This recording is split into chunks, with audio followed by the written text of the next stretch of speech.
तो नमस्कार दोस्तों और स्वागत है आपका आपके अपने ही YouTube चैनल बीएड एग्ज़ाम पर। उम्मीद कर रहा हूं दोस्तों कि आप लोगों ने मुझे थोड़ा मिस तो ज़रूर किया होगा। मैं भी आप लोगों को बहुत मिस करता हूं, आप लोग के कमेंट्स पढ़ता रहता हूं, बट क्या करूं, हाथ में फ्रैक्चर हो गया था, राइट हैंड में थोड़ी दिक्कत हो रही थी। इस वजह से ना तो वीडियोस ही बना पा रहा था, ना ही आप लोग के लिए कंटेंट ही रेडी कर पा रहा था। जैसे ही हाथ ठीक हुआ है, मुझे थोड़ा लगा कि मैं आप लोग के लिए काम कर सकता हूँ, तो मैं आ गया हूँ आप लोगों के लिए। और बहुत सारे लोग मुझसे मतलब आप लोग जो जुड़े हुए, चाहे व्हाट्सएप या टेलीग्राम के माध्यम से आप लोग मेरे साथ जुड़े हुए तो थे ही। सो हम लोग बात कर रहे थे, मैंने आपको बताया भी था कि थोड़ी दिक्कत हो रही है, इस वजह से नहीं कर पा रहा हूँ। बट इस बात का मुझे बहुत ही खेद है, मतलब बोल सकता है कि I am extremely very sorry. आप सब लोगों से हाथ जोड़कर मैं माफ़ी मांगना चाहूँगा कि मैं आप लोगों की समय से थोड़ी लेट हो गया, बट अभी इतना लेट भी नहीं हुआ है। सो हम लोग अभी आगे बढ़ेंगे और आपको अब जो आपके चाहे बीएड थर्ड सेमेस्टर की बात हो, चाहे बीएड फर्स्ट सेमेस्टर का हो, हम वो सारा कंटेंट अवेलेबल कराने का पूरा प्रयास करेंगे। तो आप लोग अगर अभी पहली बार चैनल पे आ रहे हैं तो चैनल सब्सक्राइब कर लीजिए और नोटिफिकेशन बेल को बिल्कुल भी प्रेस करना ना भूलें। ये काम कर लेना है, क्योंकि जब भी वीडियोस आएंगी ना तो उनका नोटिफिकेशन आपको मिलना चाहिए और इसके लिए आपको नोटिफिकेशन बेल प्रेस करना बहुत जरूरी है। तो नोटिफिकेशन बेल प्रेस कर लीजिए और आगे जो भी इंपॉर्टेंट क्वेश्चन मैं अभी ये करवाऊंगा, चाहे आपके जो जेंडर स्कूल एंड सोसाइटी की हो या फिर आपका इंक्लूसिव एजुकेशन का हो, वो सारे इंपॉर्टेंट क्वेश्चन प्रीवियस के जो क्वेश्चन मैंने सॉल्व किए हैं या भी अभी आगे करके आपको उनके सॉल्यूशन के साथ पीडीएफ के साथ जो शेयर करूंगा वो सारे आपको मिलते रहेंगे। तो आज का जो हमारा टॉपिक है दोस्तों, बहुत ही इंपॉर्टेंट टॉपिक है, ये आया हुआ भी है। मैं जो भी क्वेश्चंस कराता हूं वो प्रीवियस ईयर में भी आए हुए होते हैं और उनको इस तरह से करवाने का प्रयास करता हूं, इनको अटेम्प्ट करने का प्रयास करता हूं कि जो कि अगर आपको भी अब आगे आ जाए तो आप इसको 100% कर लें। कुछ ही दिनों में मैं आपको 2 मॉडल पेपर दूंगा हर एक सब्जेक्ट से, जो कि आपके मैक्सिमम क्वेश्चंस को कवर करता है। और अगर आप उतने क्वेश्चन भी तैयार कर लेते हैं, 2 मॉडल पेपर मैं आपको रेडी करके दूंगा, जिससे कि आपके एग्जाम की तैयारी 100% जरूर हो जाएगी। तो चलिए आज का जो टॉपिक हमारा है उसको देख लेते हैं। तो आज हम डिस्कस करेंगे कि व्हाट इज मदरहुड, यानी कि मातृत्व क्या है। इसी क्वेश्चन को पूछ सकता है कि डिफाइन मदरहुड, यानी कि मातृत्व को परिभाषित करें, मातृत्व की परिभाषा को व्याख्या करें, या मातृत्व क्या है इस बात को सविस्तार समझाएं। कुछ भी पूछा जा सकता है, बात वही है, इसको समझना है कि मातृत्व क्या है। तो 2 नंबर का, ये माफ करिएगा, 8 नंबर के प्रश्नों में पूछा गया है, तो ज़्यादा शब्दों में इसको नहीं लिखना है, तो मैंने उसी हिसाब से इसका उत्तर यहाँ पे दिया है। यहाँ पे मैं टॉपिक्स आपको बता दूंगा, अगर ये आप लोग कमेंट करेंगे, आप लोग ज़्यादा से ज़्यादा कमेंट करेंगे, अगर मुझे लगता है कि इसको मैं डिफाइन करूँ थोड़ा 15 नंबर के हिसाब से, तो मैं वो भी कर दूंगा। बट फिलहाल मैंने इसको अभी 8 नंबर के प्रश्न के उत्तर के हिसाब से यहाँ पे लिखा है। तो आइए वीडियो को आगे देखते हैं, इसका उत्तर अब आगे देखने का प्रयास करते हैं।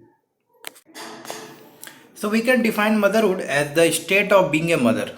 A person enters motherhood when they become a mother. This is the most commonly happen. मतलब this most commonly happens when their child is born, but it can also happen through adoption or by marrying or becoming a partner to someone with a children. तो देखिए दोस्तों, यहाँ पर जो बात हो रही है कि भाई मदरहुड क्या है, तो वो हम लोग समझेंगे, ये आपकी परिभाषा है। सो मदरहुड क्या है, यहाँ पे 2 इंपॉर्टेंट बात समझेंगे। Motherhood is a gender specific version of the parenthood. जो हम अभिभावक बनते हैं उसमें जो जेंडर से संबंधित जो यानी कि खास तौर पे जेंडर आधारित जो योगदान होता है उसको ये मतलब संदर्भित करता है। आगे देखते हैं। Biologically a woman is physiologically naturally equipped to bear a child। मतलब प्राकृतिक रूप से महिलाएं जो है बच्चा ग्रहण मतलब बच्चा धारण करने के लिए योग्य होती हैं। अब समझते हैं, देखिए इसको थोड़ा हिंदी में भी समझ लेते हैं ताकि आप लोग दोनों चीज़ें समझते रहें जो आप लोग की शिकायत रहती है। तो हम मातृत्व को माँ होने की अवस्था के रूप में परिभाषित कर सकते हैं। अब माँ होने की अवस्था के रूप में परिभाषित कर सकते हैं, थोड़ा ध्यान से देखिएगा दोस्तों। माँ बनने पर इंसान मातृत्व में प्रवेश करता है। जब माँ बनता है तो मातृत्व की अवस्था में व्यक्ति प्रवेश करता है। यह आमतौर पर तब होता है जब उनके बच्चे का जन्म होता है। तो मातृत्व की अवस्था में व्यक्ति तब प्रवेश करता है आमतौर पर जब वो बच्चे को जन्म देता है। लेकिन मातृत्व की अवस्था में एक व्यक्ति तब भी प्रवेश कर सकता है जब उसने बच्चे को जन्म ना भी दिया हो। ये कब हो सकता है? जब आप एक बच्चे को गोद ले लें, जब अभी जैसे कि चल रहा है कृत्रिम गर्भधान यानी कि सरोगेसी के थ्रू भी, जैसे कि हम लोग आईवी बोलते हैं, या फिर सरोगेसी भी आजकल जो काफ़ी प्रचलित है, इसके माध्यम से भी अगर आप जो है बच्चा आपको ग्रहण होता है, आपके पास बच्चा आता है और आप उसके अभिभावक के रूप में उसकी देखभाल करना शुरू करते हैं, तब भी आप जो है मातृत्व यानी कि मदरहुड की अवस्था में प्रवेश करते हैं। तो बच्चे के साथ किसी के साथ यानी कि कोई ऐसा व्यक्ति जिसके पास बच्चा है या जो बच्चे का मतलब जिसका बच्चा है, और अगर आप उसके साथ शादी कर लेते हैं या फिर आप उसके साथ रहने लगते हैं, तो भी आप मदरहुड के अवस्था में एंटर करते हैं। तो उम्मीद करता हूँ ये टर्म आपको समझ में आएगा। मदरहुड का मतलब सिर्फ ये नहीं होता है माता, ये एक बहुत ही व्यापक शब्द है और इसका मतलब चाहे स्त्री, मुख्य रूप से तो स्त्रियां ही जो है प्राकृतिक रूप से जो है गर्भ धारण करने के लिए बच्चे को जन्म देने के लिए योग्य होती है। इसलिए साधारण जो नेचुरल डेफिनेशन है, जो प्राकृतिक परिभाषा है मातृत्व की, वो यही होती है कि मातृत्व का मतलब जब महिलाएं जो है गर्भ धारण करती हैं तो मातृत्व की अवस्था में वो प्रवेश करती है। लेकिन इसका जो कंप्लीट डेफिनेशन है, संपूर्ण जो परिभाषा है, वो ये होती है कि चाहे वो स्त्री हो या पुरुष। अभी तो आप लोगों ने बहुत जगह न्यूज़ में देखा होगा कि पुरुष भी गर्भ धारण कर रहे हैं, चाहे वो कृत्रिम रूप से ही सही हो, लेकिन गर्भ धारण कर रहे हैं। तो सिर्फ ये नहीं है कि सिर्फ महिलाएं गर्भ धारण करती हैं। तो जो भी व्यक्ति जब एक गर्भ धारण कर रहा है या एक बच्चे की देखभाल को जिम्मेदारी ले के रूप में स्वीकार कर रहा है या बच्चे की देखभाल शुरू करता है, तो ये जो अवस्था होती है ना शुरुआती या पूरे जीवन भर बच्चे की देखभाल की, ये अब उसकी मातृत्व की अवस्था हो जाती है। जब एक स्त्री और पुरुष साथ में मिलकर करते हैं तो उसे हम लोग बोलते हैं पेरेंटहुड, अभिभावक के रूप में काम करते हैं। ठीक है, तो आप समझ गए होंगे कि व्यापक शब्द है। जब भी कोई बच्चे की देखभाल की जिम्मेदारी लेता है गर्भ धारण के माध्यम से, चाहे गोद लेने के माध्यम से, या एक ऐसे व्यक्ति के साथ बच्चे की देखभाल करना शुरू कर देना जिसके पास पहले से ही बच्चा है, इन सारी अवस्थाओं में एक व्यक्ति को हम कह सकते हैं कि ये अभी मातृत्व की अवस्था में है। ही इज और she is in state of A motherhood. समझ गए? आगे बढ़ते हैं। एक चीज और है कि देखिए जैविक रूप से यानी कि प्राकृतिक रूप से तो महिलाएं इसलिए योग्य है, इसके लिए प्रकृति ने उनको बनाया है, लेकिन कृत्रिम रूप से भी ये संभव है। अब देखिए बात करते हैं मदरहुड। मदरहुड क्यों जरूरी है? तो देखिए यहाँ पे समझिए कि जो भी मदर होता है, चाहे वो स्त्री हो चाहे पुरुष, क्योंकि हम व्यापक रूप में देखते हुए इसको चलते हैं, या किसी ने अगर गोद भी लिया है या किसी को किसी व्यक्ति ने वैसे व्यक्ति के साथ रहना स्वीकार किया या एक ऐसे व्यक्ति के साथ उसने शादी कर ली जिसके पहले से ही बच्चे हैं, इन सारी स्थिति में जब एक माता के रूप में जब व्यक्ति काम करने लगता है, एक अभिभावक के रूप में, एक मदर के रूप में जब काम करने लगता है, तो यहाँ पे समझते हैं उसके रोल के बारे में। The role of mother is very important as she or he play a critical role in the family, which is powerful force for social cohesion and integration. The mother-child relationship is vital for the healthy development of the children. And mothers are not only caregiver, they also give breadwinners. They also act as, यहाँ पे एक point रह गया है, they also act as a breadwinner for their family. याद रखिएगा दोस्तों कि जो महिलाओं का योगदान, एक माता के योगदान के बारे में बात कर रहा है।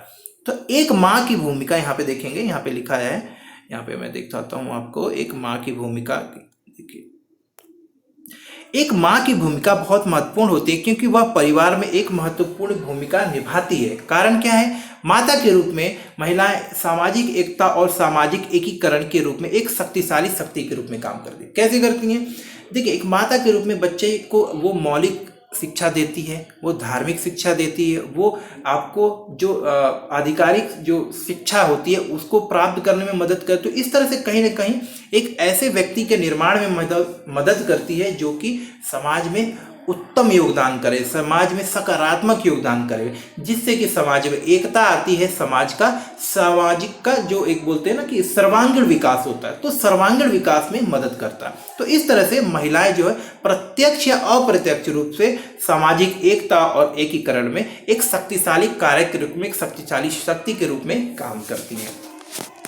साथ ही साथ हम ये भी देखते हैं कि एक माँ का बच्चे के साथ में जो रिश्ता होता है वो बहुत ही घनिष्ठ होता है, बहुत ही महत्वपूर्ण होता है, क्योंकि मातृत्व के अलग अलग तरीकों से, चाहे वो स्नेह से हो, चाहे डांट फटकार का हो, चाहे वो बच्चे को किसी प्रकार का प्रलोभन देकर हो या उसको एक मौलिक रूप से समझाते हुए हो, इन सारे तरीकों से जो है माता बच्चे के अंदर जो है विकास की जो आवश्यक तत्व होते हैं उनका समावेश करती, उनको इंक्लूड करती है, जिससे क्या होता है कि बच्चा जो है माँ की अंतर्गत जो है वो सारी चीज़ें सीखता है जो कि उसको आगे चलकर जीवन में एक सफल व्यक्ति बनने में मदद करता है, जीवन में आगे बढ़ने में, चाहे वो आर्थिक रूप से, चाहे वो सामाजिक रूप से हो, चाहे वो शैक्षणिक रूप से आगे बढ़ने में कहीं ना कहीं मदद करता है। साथ ही साथ माता, उसने जो भी कुछ अपने जीवन में सीखा है, चाहे वो अच्छे अनुभव हो चाहे बुरे अनुभव, जिससे कि बच्चे को लाभ मिल सकता है, वो सारे सकारात्मक अनुभव भी बच्चों के साथ शेयर करती है, बच्चों को सिखाती है,